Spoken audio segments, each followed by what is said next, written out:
Hey everybody, my name is Leslie Bonci, registered dietitian, working with the Bellissimo program. For those of you that are on the Semaglutides, we really want to think about hydration. And this is not just a summer thing, this is an everyday thing. You have to get in the fluid that it needs. But when you're on this medication, here's the challenge, is you're going to find that things tend to empty from your stomach more slowly. So if you drink a lot of fluid, that might fill you up before you have a chance to eat. So number one, try and separate your foods and your fluids. So either drink first and eat, or eat first and drink, instead of doing both of those things together.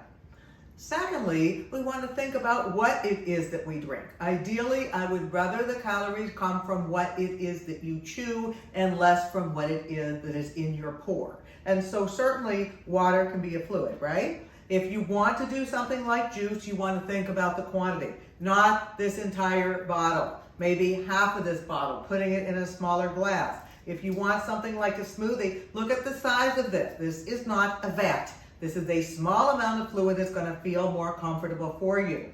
Certainly, carry it around so it's a constant reminder. But remember, if it's empty, you get no points for that. You actually have to have fluid in here. And if you want to be creative, here's a real cool one. You actually put your fruit at the bottom of it, and then you put the water in so it gives your water some flavor. Or you have a little tube in the middle that you put your fruit in and you put the water. So that's kind of like the infused water kind of a thing that you see in a hotel, makes it a little fancier.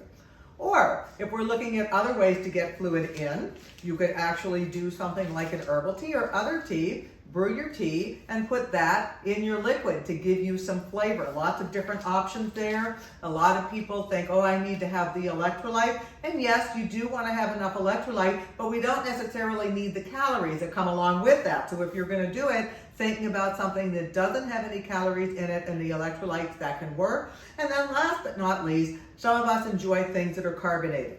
Realize that when you drink something that has bubbles in it, it's going to make you feel fuller, and that may or may not be comfortable. So I'm not saying across the board, don't do carbonation. I'm saying try it out and see how that feels. So overall, hydration never takes a vacation. We want to think about this each and every day, being strategic with our pore and trying to separate the food from the fluid. That's the intuition in the kitchen.